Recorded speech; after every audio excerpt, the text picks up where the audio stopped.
बहरामपुर जंगल पर राज करने वाले जालिम, खूनी और बेरहम हमलावर बाघ मानव जंगल में लगी दुकानों पर गरीब जानवरों से हफ्ता वसूली करने आते हैं। वे सभी बाघ मानव एक मासूम भालू को घेर लेते हैं। क्यों रे भालू, तेरी इतनी हिम्मत? जिसके राज में तू अपनी दुकान चलाता है उसी को हफ्ता देने से मना करता है। तूने पिछले और इस हफ्ते की वसूली अभी तक नहीं पहुंचाई और लगता है तू ऐसे वसूली नहीं देगा। बेरहम बाघ मानव सिपाही भालू पर हमलावर हो जाते हैं और उसे मारने लगते हैं। भालू खून से लथपथ होकर घायल हो जाता है। जंगल में इस अत्याचार को तमाशा बनकर देख रहे जानवरों के बीच भानु शेरनी इस नज़ारे को देख रही थी। भानु हिम्मत जुटाकर उन हमलावरों से कहती है, रुक जाओ, मत मारो इसे। इस तरह इस भालू पर इतना जुर्म क्यों कर रहे हो? आखिर तुम किस वसूली की बात कर रहे हो? ये पूछने की आज तक किसी की हिम्मत नहीं हुई। आज हमारा यहाँ से वसूली करने का दिन है। ये हमारा इलाका है और इस इलाके में जितने भी दुकानदार हैं उन सभी की हिफाजत हम करते हैं। आखिर ये किस तरह की हिफाजत है? एक निहत्थे और कमजोर पर बेरहमी दिखाना कहाँ की बहादुरी है? नहीं नहीं शेरनी, भगवान के लिए तुम यहाँ से चली जाओ। तुम इन जालिमों के मुंह मत लगो, हमें इन्हें हफ्ता देना ही पड़ता है। भालू, तुम लोगों की कमजोरी ने ही इन्हें इतना बेरहम कर दिया है। ये खुलेआम किसी भी मासूम पर कहर बनकर टूट पड़ते हैं। आखिर तुम कब तक इनके जुल्मों को सहते रहोगे? शेरनी, बहुत हुआ तेरा ड्रामा, लगता है तू ऐसे नहीं मानेगी। तभी दो बाघ मानव तेजी से भानु की तरफ आते हैं। इतने में तूफान की तरह गरजता हुआ एक जाबाज बहादुर सफेद शेर बाघ मानवों पर बिजली की तरह टूट पड़ता है और अकेला ही उन सभी को एक एक करके धूल चटा देता है। अत्याचार को तमाशे की तरह देखने वाले जानवरों के बीच आज जिस जाबाज ने अपनी बहादुरी दिखाई वो कोई और नहीं बल्कि भानु शेरनी का बेटा शिवा है। शिवा अपनी माँ के साथ बहरामपुर जंगल में ही रहता है। शिवा के पिता की आज से कई वर्ष पहले एक दुर्घटना में मृत्यु हो गई थी। तब से जवानी में हुई विधवा भानु शेरनी ने अपने बेटे शिवा को एक माँ और पिता दोनों का सहारा दिया और अपने बेटे को बड़े लाड प्यार से पाला। वहीं सगे भाई से बढ़कर साथ निभाने वाला और शिवा की ही तरह बहादुर और हिम्मत वाला ये है वीरू शेर। शिवा और वीरू दोनों बचपन के पक्के मित्र हैं। बचपन से दोनों एक साथ पढ़ने वाले और एक साथ खेल कूद कर दोनों जवान हुए। उस रात जंगल में बहुत तेज की तूफानी हवा चल रही थी। तूफानी रात में लाल चादर ओढ़े भानु शेरनी चंद्रमा को देखकर किसी की लंबी उम्र के लिए रखा गया अपना व्रत खोलती है। उस भयंकर तूफानी रात में शिवा अपनी माँ को ऐसा करते हुए देख लेता है। अपनी विधवा माँ को लाल चादर ओढ़े देखकर शिवा हैरान हो जाता है। माँ, आखिर ये सब क्या है? तुमने ये लाल चादर क्यों ओढ़ी है? इस सब का क्या मतलब है? जल्दी बताओ माँ, वरना आज मेरे शब्दों की तलवार उस रिश्ते को काट देगी जिसमें हम दोनों बंधे हैं। आज मैं उस औरत से बात कर रहा हूँ जिसे कभी देवी कहते मेरी जुबान नहीं लड़खड़ाई, जिसकी ममता का आंचल पिछले 15 वर्षों से हर रोज मेरी रखवाली करता रहा। लेकिन आज वही आंचल अपनी ममता से हटकर किसी गैर को छुपाने के लिए चादर बन गया है। वह कौन है माँ जिसने मेरी माँ का सुहाग छीनकर खुद को उसके मन का सिंदूर बना लिया? कौन है वो जिसकी लंबी उम्र के लिए मेरी माँ व्रत रखती है? आज मैं जानना चाहता हूँ कौन है वो जो मेरी माँ के दिल में मोहब्बत बनकर और मेरे दिल में नफरत बनकर पल रहा है। बताओ माँ, बताओ मुझे, कौन है वो? शिवा, भगवान के लिए चुप हो जाओ। ये सब कहकर तुम अपने शब्दों से अपनी माँ के दिल को छलनी मत करो। तुम सच्चाई नहीं जानते। मैं वो अभागन हूँ जिसने केवल एक सौगंध के लिए अपना सारा जीवन वनवास की तरह बिताया है। मैंने आज तक उस सच्चाई को छुपा कर रखा, लेकिन आज तुम्हारे तीखे शब्दों ने मेरे दिल को छलनी कर दिया है। आज मैं तुम्हें वो सच्चाई बता कर रहूंगी जिसके नाम का मैं हमेशा व्रत रखती हूँ। वो कोई और नहीं, वो तुम्हारे पिता हैं। हाँ शिवा, तुम्हारे पिता जिंदा हैं। मैंने ये सच्चाई तुमसे सिर्फ इसलिए छुपाई क्योंकि तुम्हारे पिता ने मुझे एक कसम दी थी कि मैं जिंदगी के किसी भी मोड़ पर तुम्हें ये ना बताऊं। ना तुम अनाथ हो और ना मैं विधवा। लेकिन आज तुम्हारे शब्दों के बारूद से वो कसम की दीवार टूट गई है। शिवा, तुम्हारे पिता एक डॉक्टर थे। वो जिस अस्पताल में काम करते थे उसके मालिक को जंगल के जानवर देवता की तरह पूजते थे, लेकिन हकीकत में वो मासूम जानवरों के अंगों का व्यापार करता था। ये राज तुम्हारे पिता को उस दिन पता चला जब रोती बिलखती हुई एक गाय तुम्हारे पिता वीरभान के पास आई। वीरभान, मुझे मेरा बच्चा वापस चाहिए। मैं अपने बच्चे के बिना नहीं रह सकती। मेरा मासूम बच्चा आज मुझे हमेशा के लिए छोड़कर चला गया। गाय, ये तुम क्या कह रही हो? तुम्हारा बच्चा तो बिल्कुल स्वस्थ था, आखिर वो अचानक से कैसे मर सकता है? वीरभान फौरन अस्पताल पहुंचकर गाय के बच्चे को देखता है। वीरभान ये देखकर हैरान हो जाता है कि उस गाय के बच्चे के पेट से उसका दिल गायब था। हे भगवान, आखिर ये कैसे हो सकता है?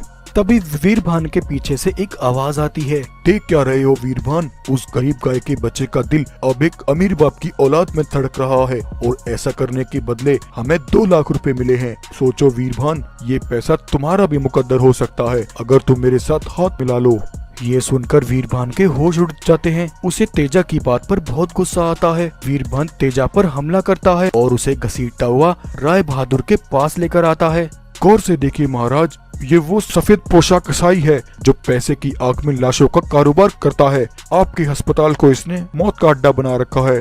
आप नहीं जानते महाराज, आपके अस्पताल में ये जालिम न जाने क्या क्या कर रहा है। वीरभान, खामोश हो जाओ। तेजा के बारे में तुम जो मुझे बता रहे हो वो सब मैं पहले से जानता हूँ और मैं ये भी जानता हूँ कि ये सिर्फ एक मोहरा है और इस सिस्टम का असली रिमोट कंट्रोल किसी और के हाथ में है। महाराज, अगर आप सब जानते हैं तो आप खामोश क्यों हैं? कौन है वो? हो। वीरभान, लगता है तुम्हारा दिल बहुत कमजोर है। अगर तुम जानना चाहते हो कि इस सिस्टम का कंट्रोल किसके पास है तो सुनो, वो कंट्रोल मेरे हाथ में है। अस्पताल में काम करने वाले सारे डॉक्टर मेरे इशारों पर काम करते हैं। यहाँ आने वाले मरीज की जिंदगी और मौत का फैसला राय बहादुर यानी मैं करता हूँ। ये सुनकर वीरभान के होश उड़ जाते हैं। इसका मतलब वो सब दान पुण्य, गरीबों के साथ वो हमदर्दी, वो सब दिखावा है। हाँ वीरभान, तुम बिल्कुल सही समझे। मैंने ये अस्पताल गरीब और भिखारियों के लिए नहीं खोला है। जिस तरह एक कसाई के लिए एक बकरा उसकी कमाई का साधन है, वैसे ही मेरे लिए जिस्म पैसा कमाने का जरिया है। अब तुम मेरा राज जान ही चुके हो तो तुम मेरे साथ हाथ मिलाने की अपनी कीमत बताओ। जालिम राय बहादुर, अगर तू अपने आप को नीलाम भी कर दे तो भी तू मुझे खरीद नहीं सकता। इतना कहकर वीरभान वहाँ से चला जाता है।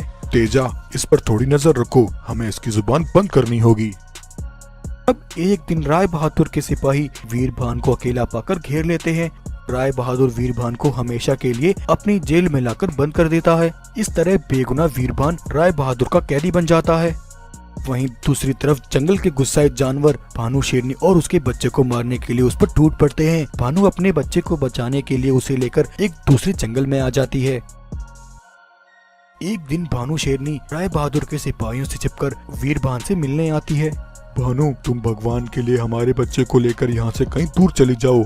जानवरों की आंखों में जो गुस्सा मैंने देखा है वो तुम्हें और हमारे बच्चे को जिंदा नहीं रहने देगा। तुम्हें हमारे बच्चे के भविष्य के खातिर एक विधवा बनकर जीना होगा। समझो मैं आज से मर गया। आज के बाद तुम मुझसे कभी मिलने नहीं आओगी और कभी हमारे बेटे को मेरे बारे में नहीं बताओगी। मैं नहीं चाहता मेरे नाम की परछाई भी मेरे बेटे पर पड़े। चली जाओ भानु, चली जाओ यहाँ से। और इस तरह मैंने इतने सालों तक तुमसे ये सच्चाई छुपाई। मुझे माफ कर दो माँ, मैंने बिना कुछ सोचे समझे आपके ऊपर इतना बड़ा इल्जाम लगाया और आपको इतना भला बुरा कहा। लेकिन माँ, आज मैं आपसे एक वादा करता हूँ, मैं उस अत्याचारी राय बहादुर को नहीं छोड़ूंगा और अपने मासूम बेकसूर पिता को उसकी कैद से आजाद करा कर लेकर आऊंगा। तब एक दिन वीरू शिवा को लेकर उसे अपने पिता से मिलाने लाता है। पिताजी, ये देखो आपसे मिलने कौन आया है। ये मेरा दोस्त शिवा है। इसके पिता वीरभान भी आपके अस्पताल में एक डॉक्टर थे। तेजा ये सुनकर हैरान हो जाता है। अच्छा, तो तुम वीरभान के बेटे हो। शिवा, मैं तुम्हारे पिता वीरभान से कभी नहीं मिला, लेकिन मैंने उनके बारे में सुना जरूर था। बताओ शिवा, मैं तुम्हारी क्या मदद कर सकता हूँ? मुझे अपने पिता को इंसाफ दिलाना है और जंगल में ये साबित करना है कि राय बहादुर एक जुल्मी और अत्याचारी है जो मासूम जानवरों की जिस्मों का व्यापार करता है और उनके अंगों को विदेश में बेचकर उनका कारोबार करता है। उस अत्याचारी ने मेरे पिता को झूठे जुर्म में फंसाकर उसे अपनी कैद में कर रखा है। ये सब सुनकर तेजा अगले ही दिन राय बहादुर के पास जाकर उसे शिवा के बारे में बताता है। अच्छा, तो उस वीरभान का बेटा जिंदा है, आने दो उसे। जहाँ उसका बाप पड़ा है उसे भी वहीं डाल दूंगा। अब शिवा और वीरू राय बहादुर के ठिकाने पर पहुंचते हैं, लेकिन तब तक बहुत देर हो चुकी थी। जानवरों को राय बहादुर की सच्चाई न पता चले, इसके लिए राय बहादुर तेजा को जान से मार डालता है। ये देखकर शिवा और वीरू को राय बहादुर पर बहुत गुस्सा आता है। वो दोनों बहादुर तूफान की तरह दौड़ते हुए राय बहादुर के सिपाहियों पर टूट पड़ते हैं और उन सभी को एक एक करके राय बहादुर के साथ मौत की नींद सुला देते हैं। आज सालों बाद शिवा अपने पिता वीरभान को राय बहादुर की कैद से आजाद करा लेता है। वीरभान सालों बाद अपने बेटे और पत्नी से मिलकर बहुत खुश होता है और फिर वे सभी एक साथ फिर से अपने जंगल में हंसी खुशी रहने लगते हैं। तो प्यारे दोस्तों, कैसी लगी आपको आज की ये कहानी? अगर आपको ये स्टोरी अच्छी लगी हो तो वीडियो को लाइक करें, शेयर करें और ऐसी ही मजेदार कहानियाँ देखने के लिए हमारे चैनल को सब्सक्राइब करें। एक बार कुछ रंगीन पंखों वाले बाघ अचानक से अपनी आसमानी दुनिया से नीचे जमीन पर उतरते हैं और वहां आकर वे सभी बाघ पत्थरों के पीछे छिप जाते हैं। कुछ देर बाद रघु की पत्नी सीमा शेरनी अपने बेटे वीर को लेकर वहां आती है और नदी पर आकर अपने बेटे के साथ पानी पीने लगती है। तभी उन पत्थरों के पीछे छिपे वो सभी रंगीन बाघ बाहर आकर सीमा और वीर पर हमला करते हैं। सीमा, अगर तुम अपने बेटे को जिंदा देखना चाहती हो तो रघु से जाकर कह दो, उसके पास सिर्फ 2 दिन का समय है। 2 दिन के अंदर वो अपनी वो जादुई मणियां मेरे हवाले कर दे। बरसों पहले बदले की जो आग मेरे सीने में जल रही है, मैं यहाँ उससे अपना बदला लेने आया हूँ। ये कहकर रंगीन बाघ रघु के बेटे वीर को अपने साथ अपनी आसमानी दुनिया में ले जाते हैं। उधर सीमा शेरनी रोती बिलखती हुई रघु के पास आती है और उसे सारी बात बताती है। क्या सीमा, ऐसा नहीं हो सकता, आखिर ये सब कैसे हुआ? लेकिन मेरी तो किसी के साथ कोई दुश्मनी नहीं है। फिर वो रंगीन बाघ किस बदले की बात कर रहे थे? आखिर रघु के दुश्मन ये रंगीन बाघ कौन थे, जिनके बारे में रघु को भी नहीं पता था, और वो रंगीन बाघ रघु से किस बदले की बात कर रहा था? दरअसल आज से कुछ वर्ष पहले रघु के पिता राजवीर अपनी पत्नी, बेटे और एक विशाल सेना के साथ गोरखपुर जंगल पर राज करते थे।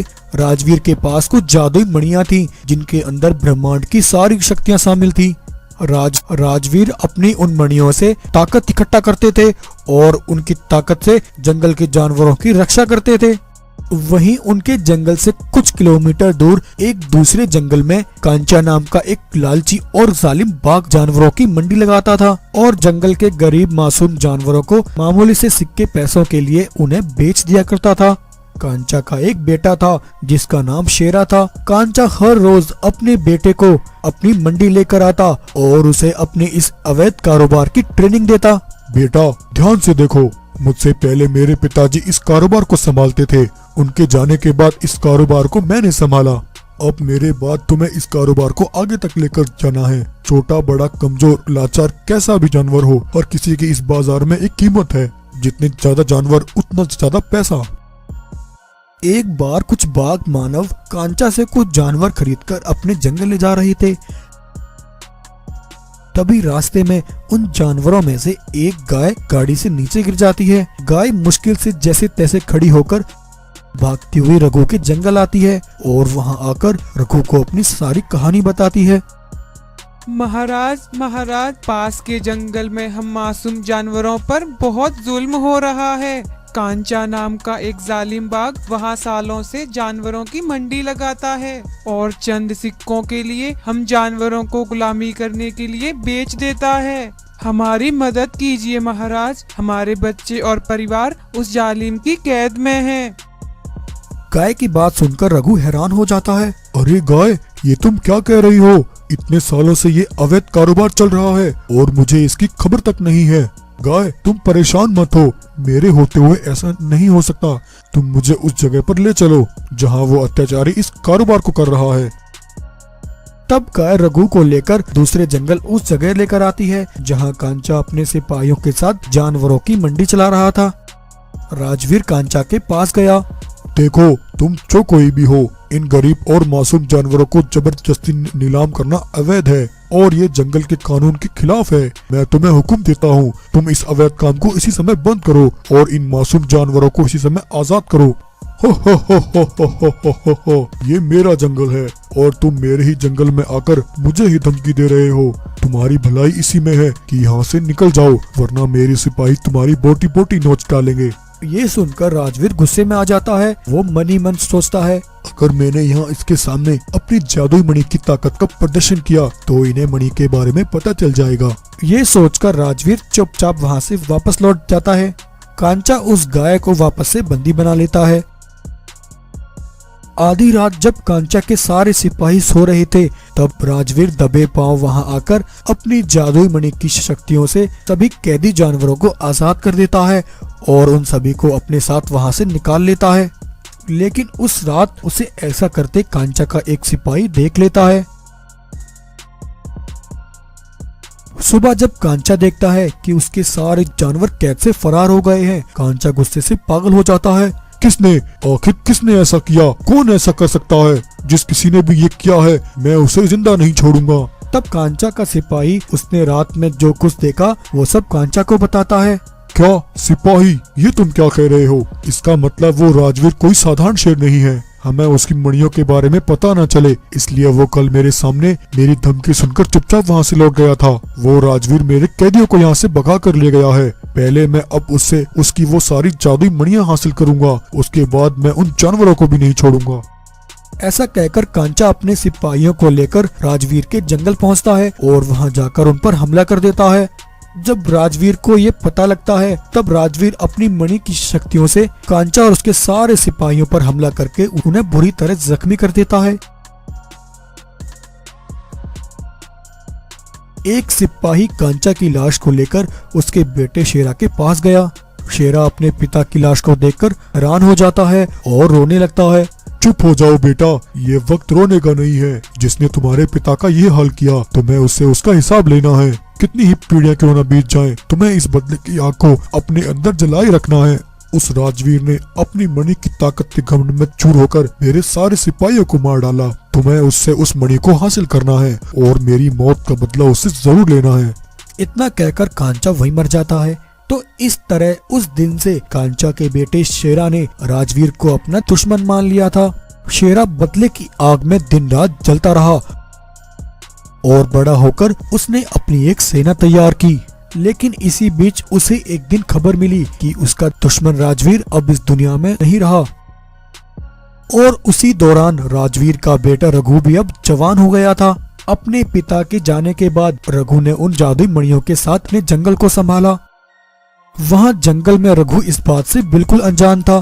तभी एक दिन एक बूढ़ी गाय रघु के पास आती है। बेटा, मुझे अभी अभी पता चला, कुछ रंगीन लुटेरे बाग तुम्हारे बेटे को उठाकर ले गए हैं। तुम्हारे बेटे को अगवा करने वाला कोई और नहीं बल्कि तुम्हारे पिता के दुश्मन का बेटा शेरा है। वो यहाँ तुमसे अपने पिता की मौत का बदला पूरा करने आया है। रघु बेटा, तुम्हारे पिता का हमारे ऊपर बहुत बड़ा एहसान है। मैं अगर आज तुम्हारे सामने जिंदा खड़ी हूँ तो तुम्हारे पिता राजवीर की वजह से हूँ। उस अत्याचारी कांचा ने अपने बेटे को भी वही परवरिश दी है। तुम उस जुल्मी को खत्म करके अपने बेटे को वापस ले आओ। गाय के मुंह से सारी कहानी सुनकर रघु उन मणियों की शक्तियों का इस्तेमाल करता है और उन मणि की शक्तियों से एक विशाल रूप धारण कर लेता है।